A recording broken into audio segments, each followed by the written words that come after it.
tardes a todos y bienvenidos a un nuevo programa de Viajando en el Tiempo aquí en Radio Agricultura y Agricultura TV. Y estamos listas, como todos los sábados, con la Barbarita. ¿Cómo estás? Estoy muy bien, lista como todos los sábados para que hagamos estos viajes virtuales que son tan entretenidos. Sobre todo pensando en que, bueno, siempre es mejor viajar de manera presencial, pero cuando no se puede, una muy buena manera es de hacerlo de manera virtual. Sin lugar a dudas. Además, hoy día vamos a ir a un lugar que tiene una historia bastante más corta que otras ciudades que hemos contado, pero por Dios que tiene cantidad de información. O sea, es un lugar vibrante, es un lugar, podríamos decir, casi mutante, porque cuando uno cree que lo conoce, siempre descubre algo nuevo. Sí, pues además que yo creo que es como objeto de deseo de mucha gente, o sea, tal vez como el sueño de un lugar a conocer o la lista de los lugares por conocer. Yo creo que la gran mayoría de las personas tienen a Nueva York puesta ahí como una de las primeras opciones. Claro, esta tierra de la libertad, esta ciudad que literalmente desde la canción de Frank Sinatra, que en realidad era una canción anterior, pero que la toma él y la catapulta. Pero esa ciudad que nunca duerme, como dice la letra de la canción. Exacto. Claro, que Frank Sinatra puso de moda. Claro, la canción se hizo para una película. Y fíjate con que Liza Minnelli. Claro, con Liza Minnelli, pero la película no tuvo éxito. Y entonces, claro, Frank Sinatra. Pero además la voz de Frank Sinatra. Voz, por algo él es conocido como la voz. La voz. Sí, pues. Exactamente. Bueno, pero esta ciudad que uno la vincula con Broadway, con el teatro, con la bolsa, con, no sé, estoy pensando en cosas icónicas, los taxis amarillos, los rascacielos, estos barrios, así como Little Italy, Chinatown. En fin, tiene un origen, digamos, que probablemente para muchos no es muy conocido. No, pues no es muy conocido. Esta ciudad, como en resumen de todo lo que tú acabas de decir, es una ciudad verdaderamente cosmopolita, porque yo creo que deben haber habitantes o descendientes de prácticamente todo el planeta que viven en Nueva York, y eso es lo que hace posible que tú en Nueva York, por ejemplo, puedas comer comida de la que se te ocurra.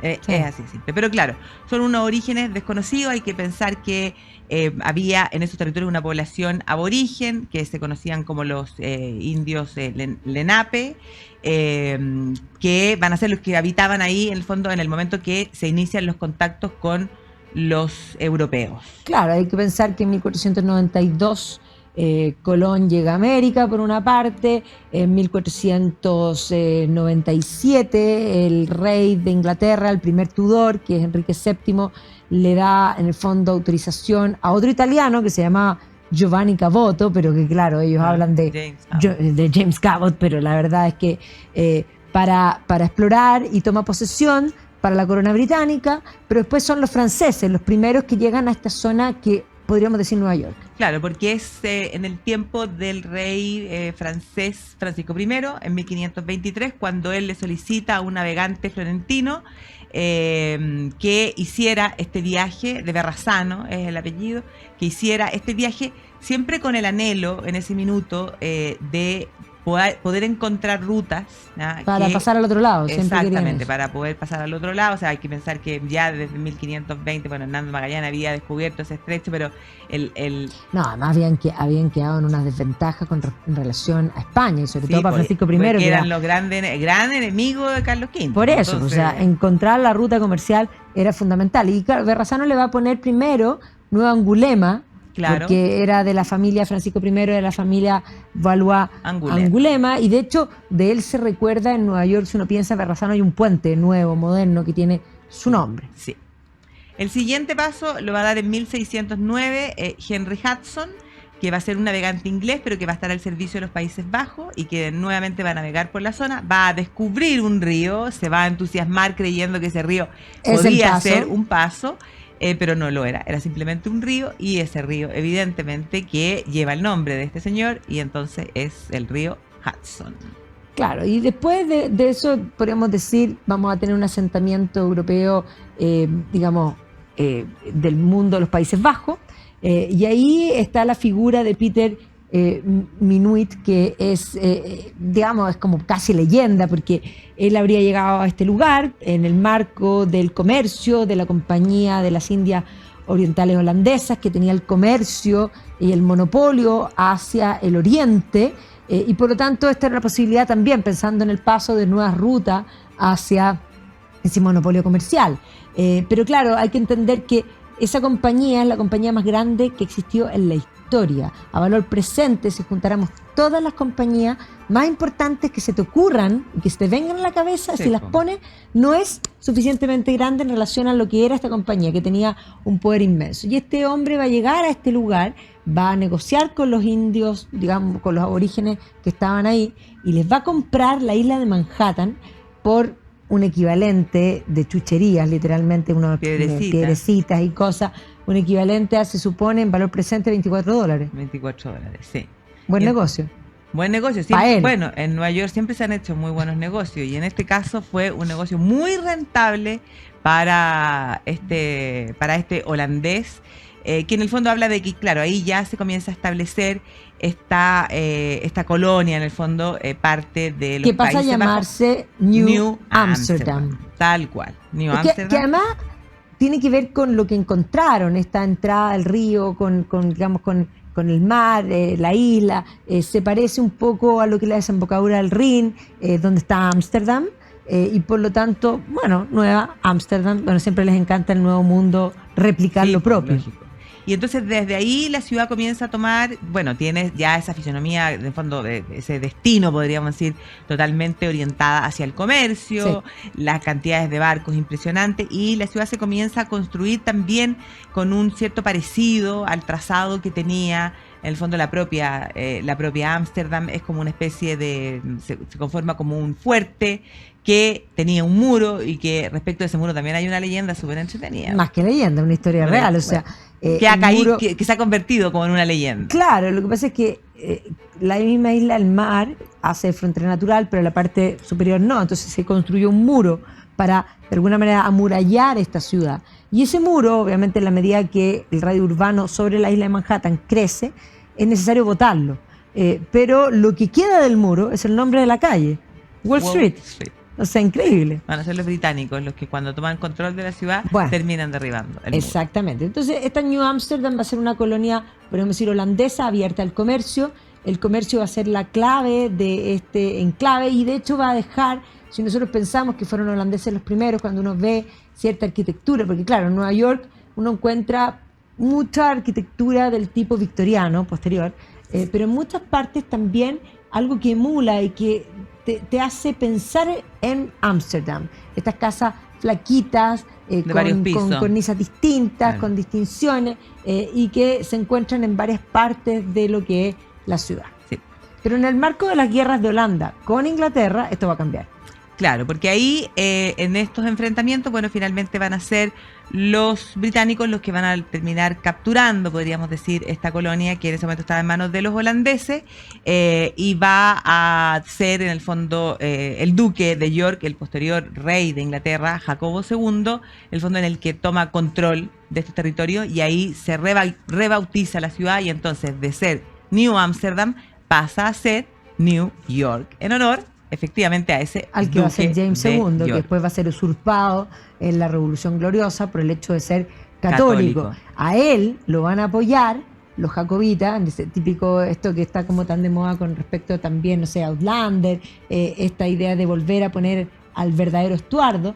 Pero hoy día yo creo que es importante que la gente también sepa que es él el que da el nombre a esta emblemática ciudad de Nueva York, que era súper popular, era almirante, en ese entonces todavía no era rey. Claro.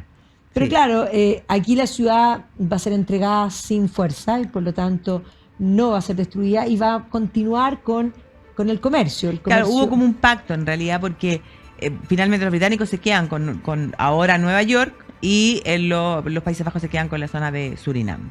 Claro. Como un acuerdo. un trueque. Un trueque, claro. Les interesaban más las presencias, sobre todo la Compañía de las Indias Orientales Holandesas en el Oriente, que precisamente este enclave.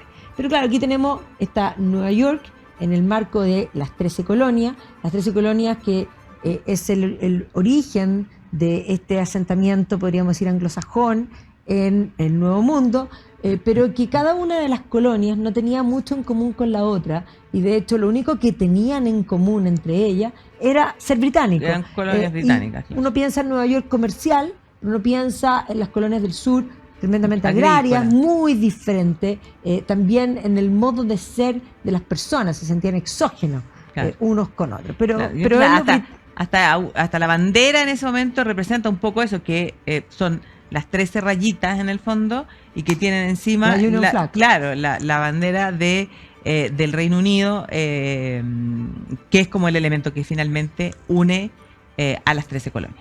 Claro, pero aquí vamos a tener que los británicos van a marcar la impronta, que se va a notar desde también la arquitectura, así como los holandeses dejaron las casas flaquitas, va a empezar a aparecer arquitectura georgiana, se van a fundar universidades, va a surgir la Universidad de Columbia, que va a ser la primera, y se va a continuar con el comercio, básicamente, que es la característica de este lugar abierto al mundo, esta ventana, podríamos decir, hacia Europa, porque eso es lo que es básicamente Nueva York para el Nuevo Mundo.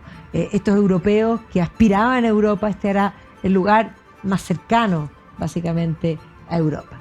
Pero esta situación, digamos, que se había mantenido, va a ser bastante complicada, sobre todo por los problemas que va a tener el mundo británico con respecto a los franceses. Pensemos que se están repartiendo el mundo, se están produciendo ciertas transformaciones, se están peleando por la hegemonía en la India y en otros lugares, pero también en el Nuevo Mundo. Los franceses habían entrado también a América cuando apoyaron a Jacques Cartier y se habían instalado en lo que hoy es parte de lo que es Canadá, pero en ese entonces era mucho más extenso.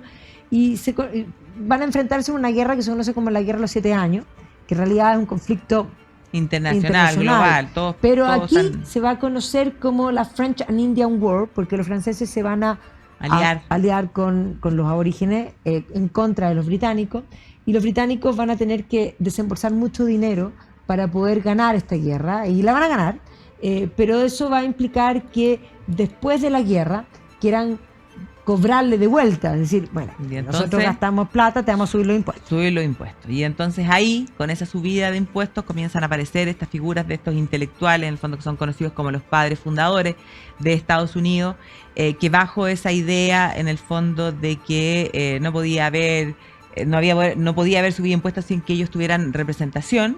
La verdad es que comienza a surgir poco a poco la idea en algunos de una posible independencia. Pero uno podría preguntarse qué habría pasado si es que los británicos le hubieran dado representación, en el fondo, a las 13 colonias en el Parlamento británico. Les habría convenido, porque a lo mejor Estados Unidos no se habría independizado. O sea, no se habría independizado, porque hay que entender que van a ser poco. La ciudad de Boston va a ser una ciudad donde va a partir todo este asunto, donde además van a tomarse ciertas medidas que van a tener que ver con la violencia, donde la represalia británica va a ser bastante brutal, pero además legalmente complicada. Van a pasar lo que los bostonianos hablan de los Intolerable Act. Les van a quitar el gobierno propio, les van a poner soldados y los van a obligar a alojarlos, una serie de cosas. Y esto va a implicar que Boston vaya a las otras colonias que no tenían nada en común y los convenzan de esto que nos está pasando a nosotros les puede pasar a ustedes. Y eso lo va a llevar a, de alguna manera, desde un grupo muy reducido a tratar de exportar esta idea. Y de hecho van a haber voces, el propio Dickinson va a escribirle al rey diciéndole, no, usted en realidad, nosotros estamos con usted. O sea, muchos eran realistas y específicamente en Nueva York lo va a hacer. Entonces, claro, el 4 de julio del año 1776 se declara la independencia, y la independencia se declara y después se pelea.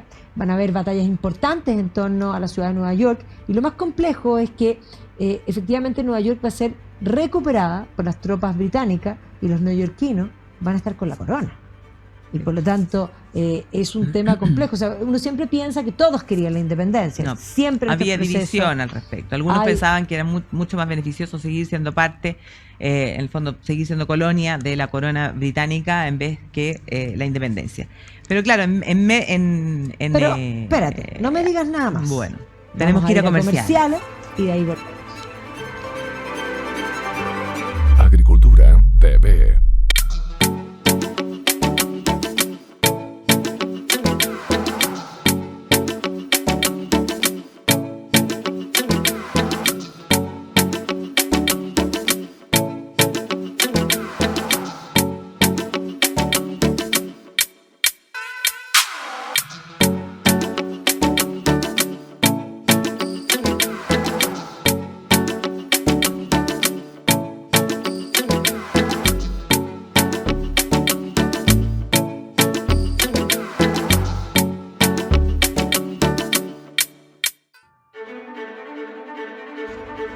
Y estamos de vuelta aquí en Viajando en el Tiempo, hablando de la ciudad de Nueva York, y hablábamos que durante la época de la independencia Nueva York va a estar digamos, Reino Unido. Y esto va a culminar incluso en el incendio de la ciudad. Sí, pues se incendia la ciudad en medio de los disturbios, se pierde como un 40% y eso es lo que, también ese tipo de destrucciones hace que aparezcan después nuevos edificios. Y claro, finalmente Nueva York se cuadra y va a convertirse en la primera capital. Sí, porque el Congreso Continental va a tener su sede ahí, en lo que es el Federal Hall, y la ciudad de Nueva York va a ser capital por alrededor de 5 años. La primera capital de Estados podríamos Unidos. decir, es el periodo en que se hace la Constitución, por una parte, en que está esta pugna entre los federalistas y los antifederalistas, de ver cuánta autonomía tienen que mantener, y claro, finalmente George Washington se convierte en el primer presidente, pero aquí dentro de los próceres probablemente la figura de Alexander Hamilton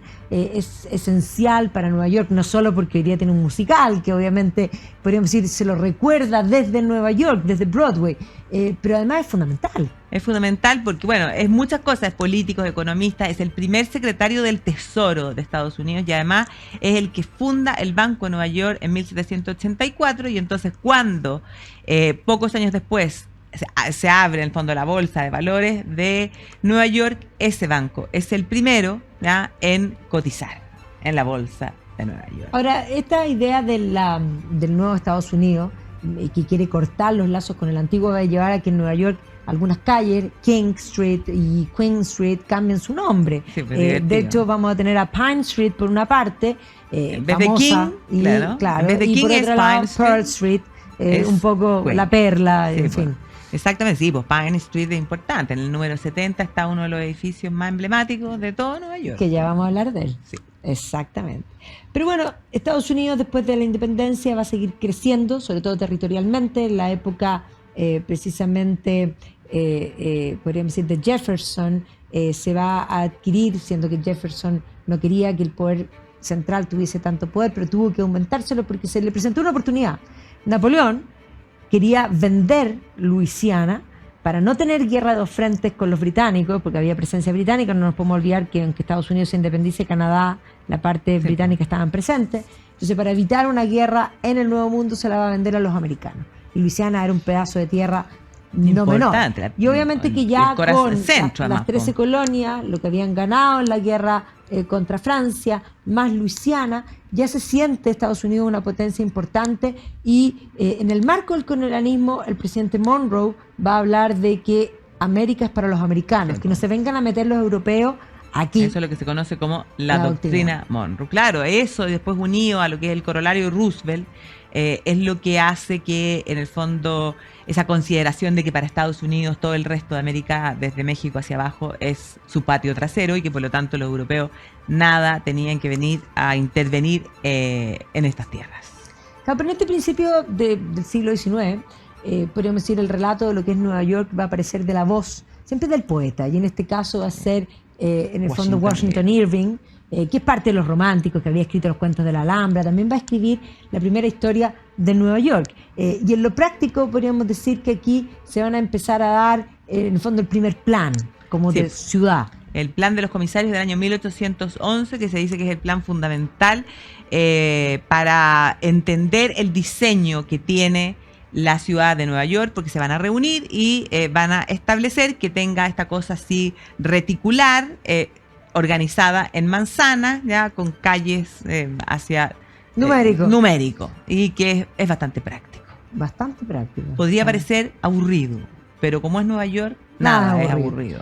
Claro, y Estados Unidos va a seguir creciendo porque el año 21 se produce la independencia de México, el año 1836 Texas se declara independiente y México quiere tomarla, entonces Estados Unidos la apoya y finalmente la anexa. Pero después de que la anexa, además entra en conflicto con México, la guerra en el fondo americana y mexicana, que va a culminar el año 1848 con el Tratado de Guadalupe Hidalgo, que la verdad es que le quitó la mitad y más de la mitad del territorio a México. Y se constituye Estados Unidos de costa a costa, y con eso va a venir, porque además en California, que se van a quedar, porque en realidad aquí todavía toman la Alta California, después falta tomar, posteriormente van a incorporar la Baja California, o sea, ya tomaron todo.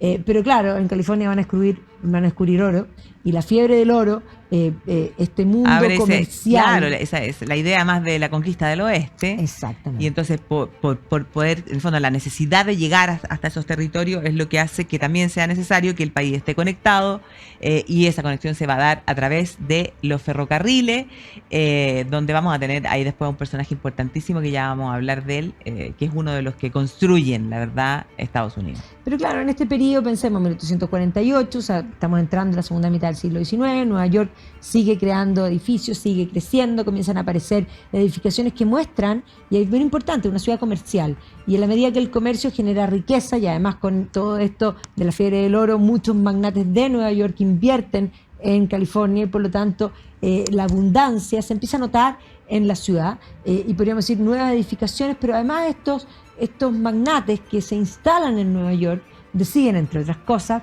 emblemático para la ciudad, que necesitan un pulmón verde, y se les ocurre crear y proyectar lo que va a ser el Central Park.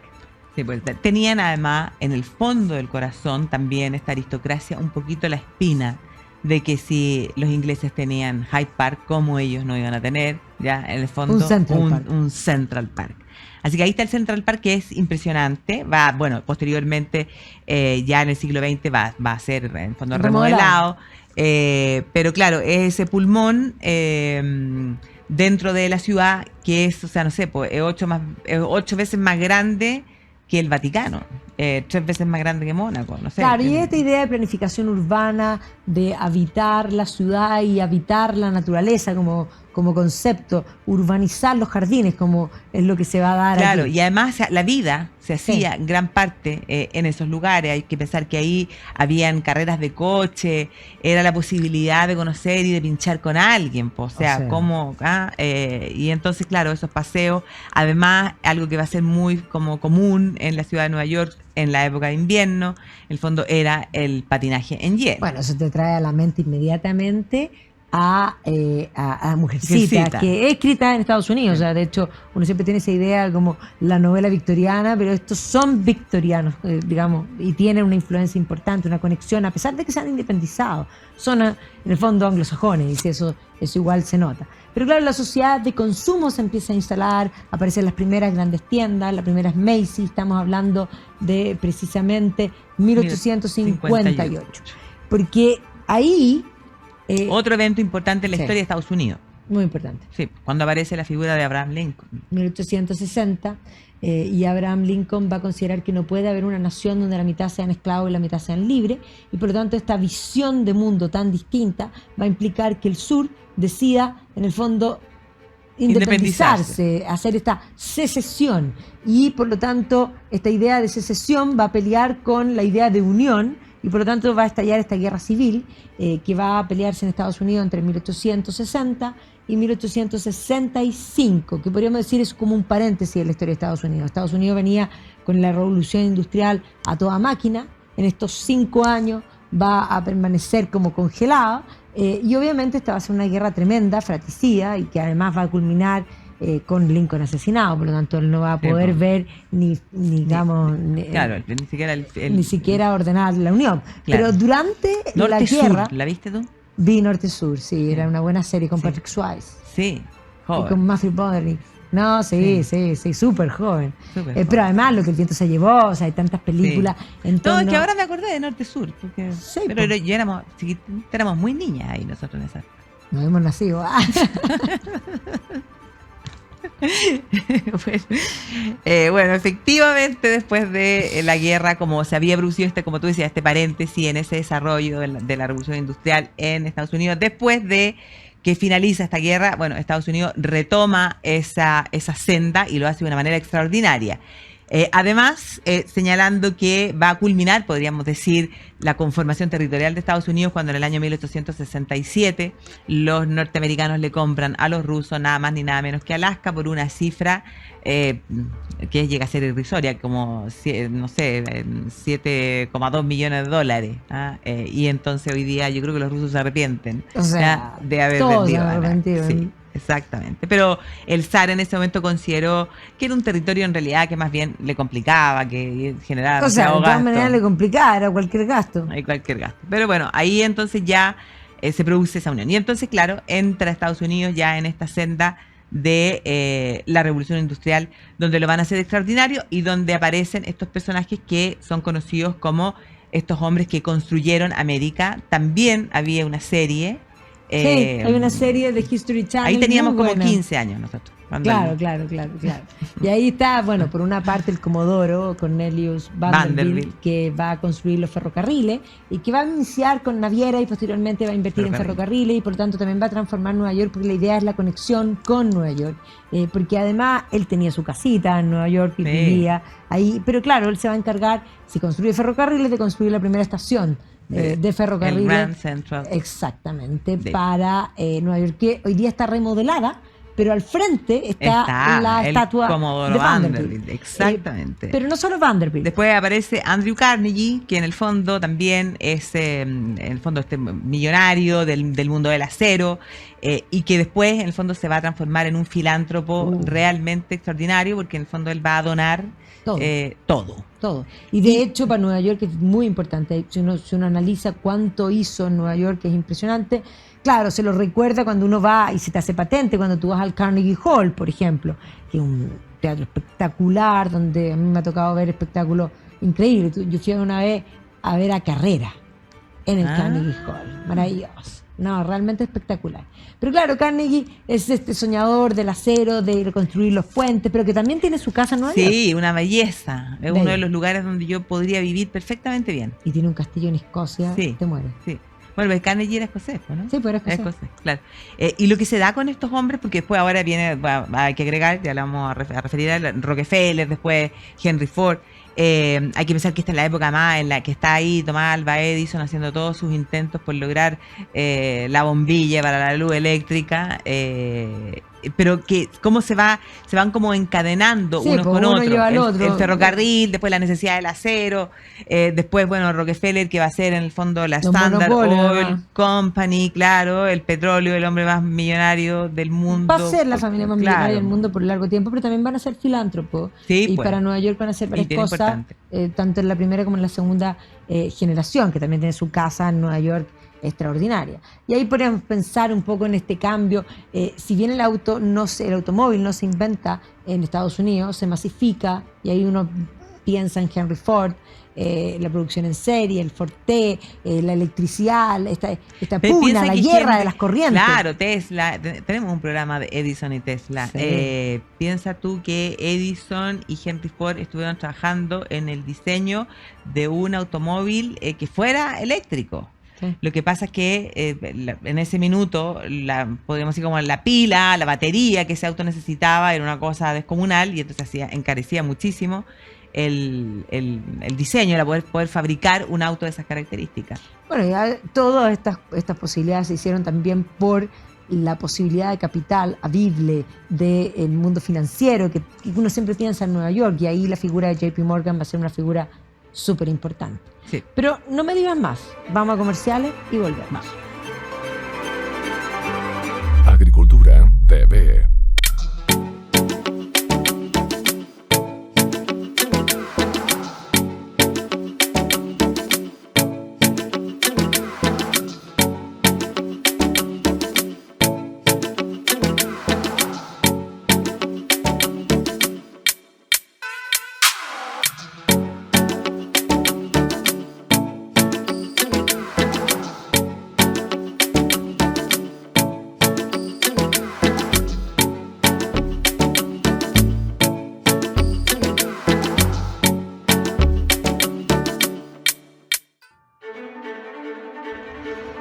Y estamos de vuelta aquí en Viajando en el Tiempo, hablando de Nueva York y un poco de su inserción con respecto al mundo y cómo de alguna forma va a crecer económicamente. Y esto también se va a manifestar, este deseo de ser Europa, esta Belle Époque, que si se da en todas partes también se da precisamente en Nueva York, y que emula además los movimientos estéticos, lo que podríamos llamar Art Nouveau, que va a tomar un carisma muy particular en la ciudad de Nueva York, porque efectivamente aquellos magnates que hacen plata, digamos industriales y también mercantiles que hacen dinero, van a contratar a todas estas empresas de diseño, van a competir entre ellos, y eso hace que Nueva York se convierta en una ciudad tan especial.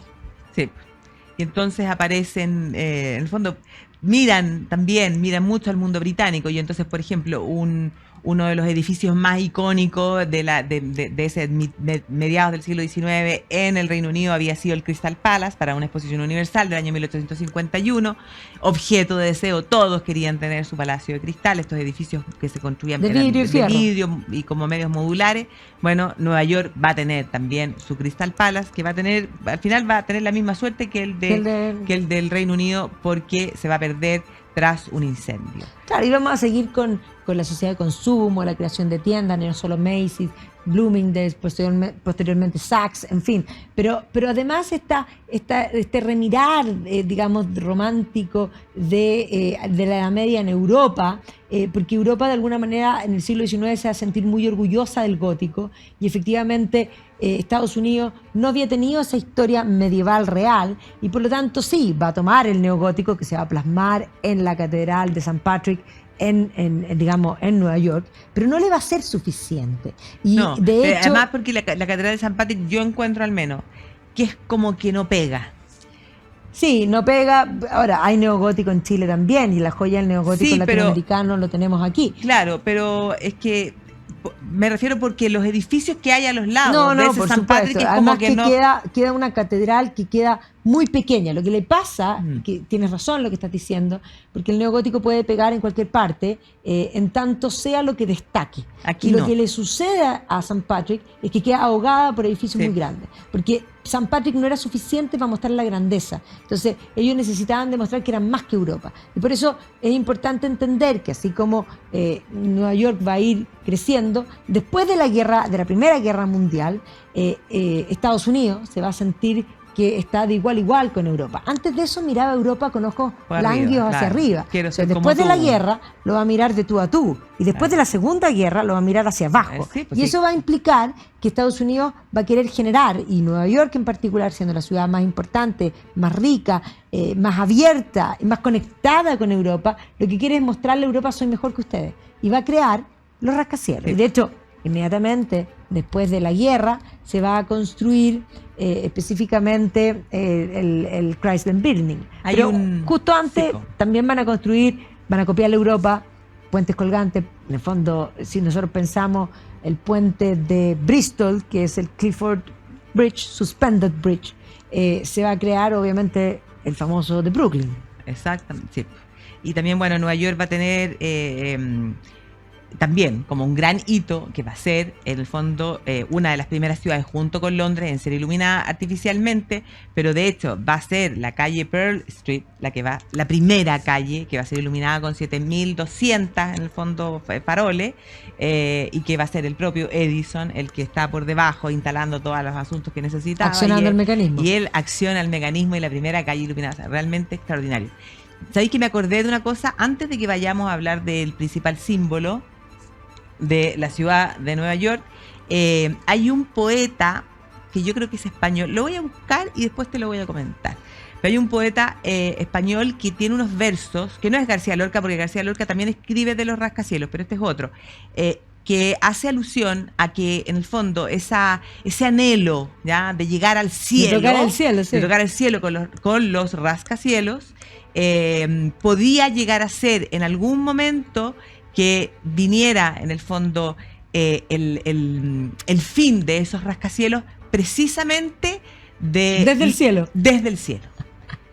Muchos años antes, de lo que fue el atentado de las Torres Gemelas. Sí, lo voy a buscar porque se me había olvidado. No, está fantástico. Sí, que a mí a veces me acuerdo de claro, cosas. El símbolo, así como el alma la genera Washington Irving, el símbolo y el alma es esta estatua, este coloso, digamos, que le regalan los franceses para el centenario, que es esta estatua de la libertad, que es una cosa realmente... se llama La Libertad iluminando al mundo, fíjate. Y uno habla de la estatua de la libertad. Tiene una antorcha, sí, pues está iluminando. Claro, está iluminando. Y es porque, claro... Tiene una luz. ¿Ah? No, pero es que claro, te representa, bueno, o sea, primero la exponen en una exposición universal en París, y después la desarman, la trasladan y se la regalan en el fondo, a la ciudad de Nueva York, y es como el símbolo pues, de esta ciudad que recibe, esta ciudad, bueno, la ciudad de la libertad, que recibe, que acoge, que es la ciudad que tal vez mejor representa que todo aquel que quiere dejar la miseria en la que vive, en cualquier otra parte del mundo, es recibido con los brazos abiertos en este país donde se cumple el sueño americano. Claro, y ahí está el poema de Emma Lazarus, a los pies de la escultura, obviamente, pero además es lo primero que ven los que llegan, y entonces la migración va a ser uno de los hitos importantes, y por eso en lo que es Ellis Island está este museo de la migración que muestra cómo la gente va a elegir y cómo va a crecer la ciudad y va a duplicar la población de un modo exponencial. Entonces, claro, Nueva York va a crecer muchísimo, eso va a implicar además que amplíe su radio urbano, que poble Manhattan completo, que tenga que de alguna manera, y empiece a ser esta ciudad vibrante, que además en la segunda fase de la revolución industrial, con la abundancia, en esta Belle Époque, crea los periódicos, ¿no es cierto? Pensemos, no sé, primero en el Herald Tribune y posteriormente en el New York Times. Que cree museos como el Met, que es una maravilla y que tiene colecciones. Las colecciones... Claro, cuando la gente dice, no, que es como que no es, como que en Nueva York le faltara como, por decirte, como cultura, como que no, en realidad no hay arte en Nueva York. O sea, hay los museos de Nueva York, Dios santo, las cosas que tienen. No, de hecho, por ejemplo, si uno piensa en los impresionistas en Francia, fueron marcados por la apertura de Japón y específicamente por la ola de Hokusai. La ola de Hokusai está en el Met de Nueva York. Obras de Velázquez importantísimas. Uno de los mejores retratos de Velázquez están en el Met. Pero además empieza a crecer, crea su primer Metropolitan Opera House, posteriormente vamos a ver cómo crea nuevas universidades en NYU, y para 1900 es una ciudad vibrante. Es una ciudad vibrante donde todo está pasando, donde se ve en el fondo esta sociedad de consumo, las mujeres que podían pasear por las tiendas, y efectivamente lo que hablábamos, comienza ya de lleno la construcción en el fondo de estos edificios de gran altura, de estos rascacielos, donde hay algunos edificios que son bastante icónicos. El Flatiron es increíble. Increíble. Es este triángulo que además uno lo ve, que tiene toda la perspectiva para llegar a él hasta el día de hoy. O sea, una maravilla. Uno va caminando por Nueva York y se encuentra con ese edificio, que va a ser un hito que va a marcarse, va a ser el nuevo edificio también. Se remodela el edificio, claro. Pero también ahí yo diría que, claro, hay muchos edificios emblemáticos, pero probablemente el más emblemático de todos, como sobre todo después de la guerra, que claro, va a ser el Chrysler Building. Sí, va a ser, porque la verdad es que ese edificio es, o sea, bueno, aparte de las dimensiones, que se va a transformar por un tiempo en el edificio más alto de toda Nueva York, o sea, el estilo arquitectónico.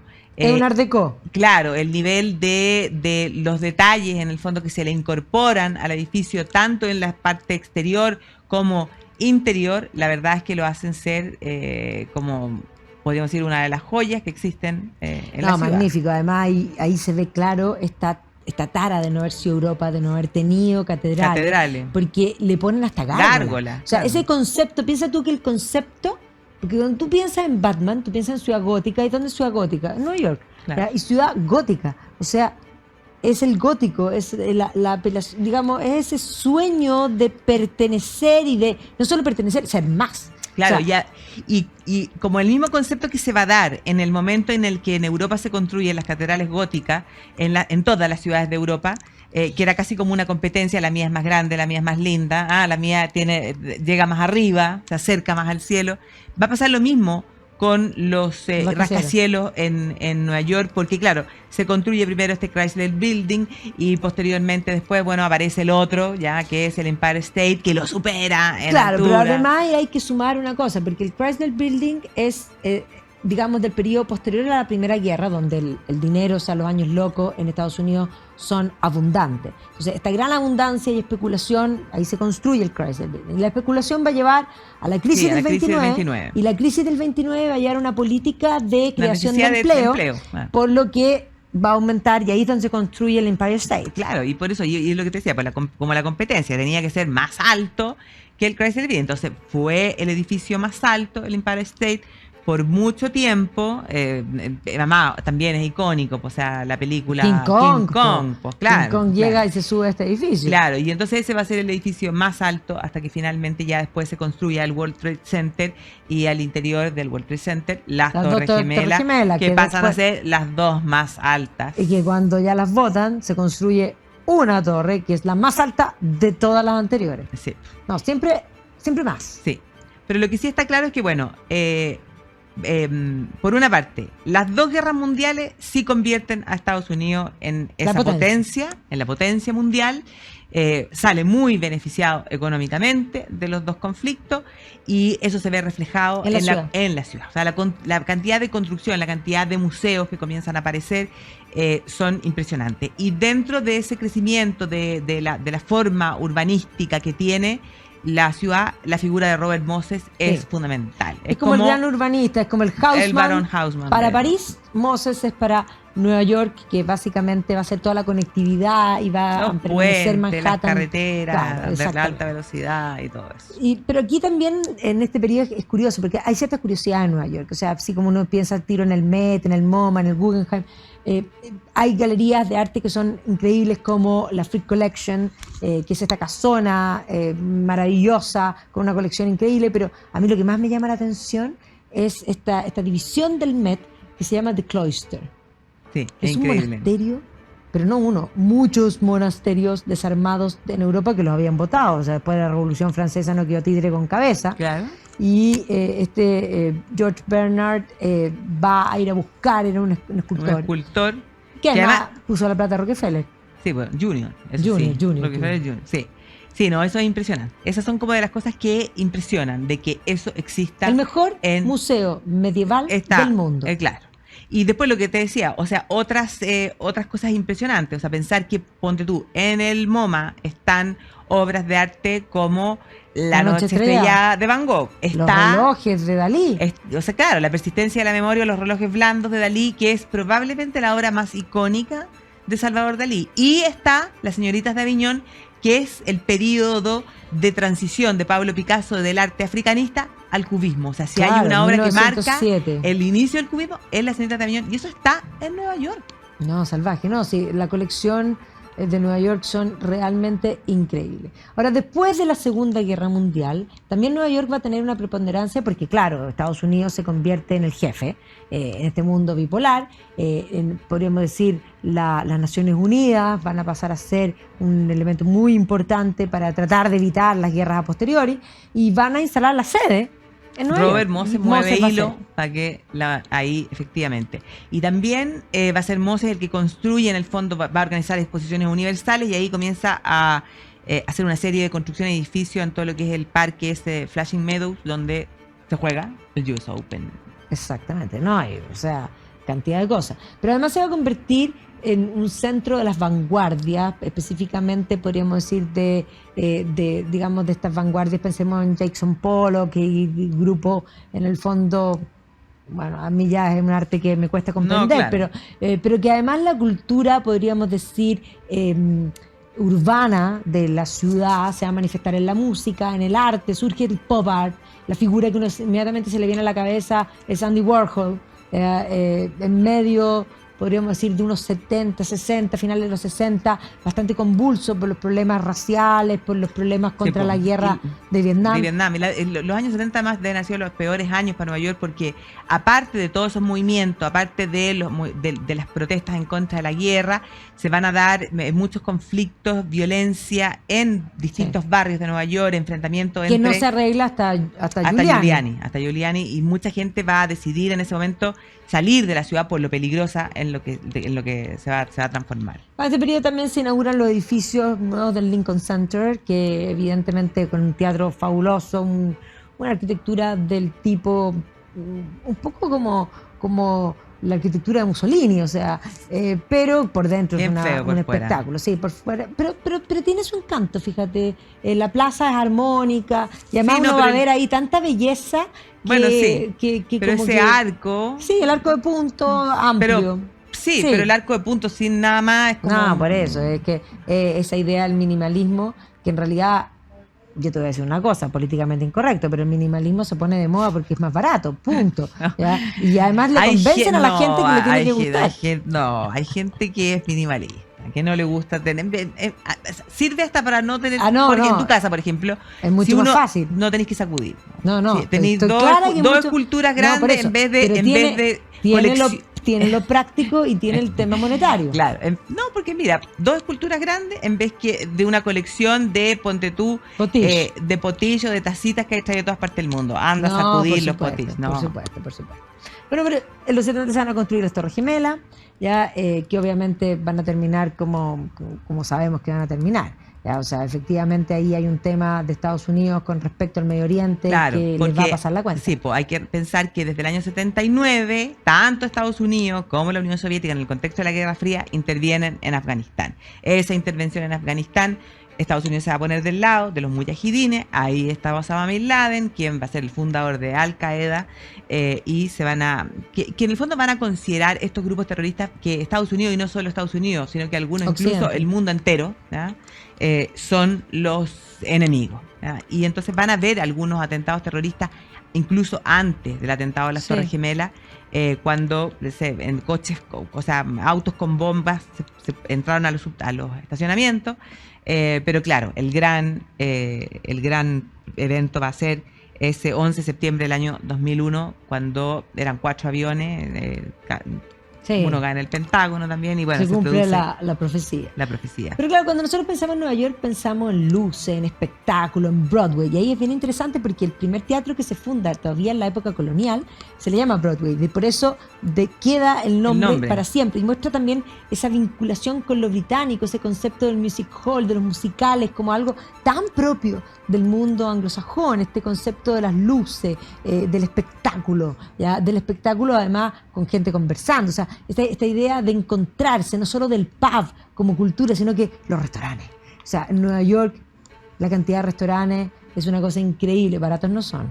No, pues nada es barato en Nueva York. Bueno, por eso, solo Carrie Bradshaw puede pagarlo, porque efectivamente... ¿Quién no quiere ser Carrie Bradshaw, tener la cantidad de zapatos de Carrie Bradshaw? Sí, no son baratos. No, para nada.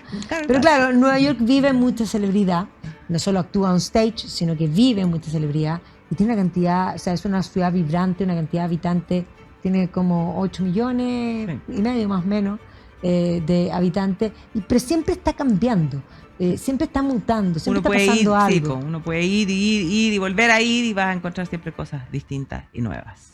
Así que es la ciudad que nunca duerme. Tiene razón Frank Sinatra. Tiene razón, sí.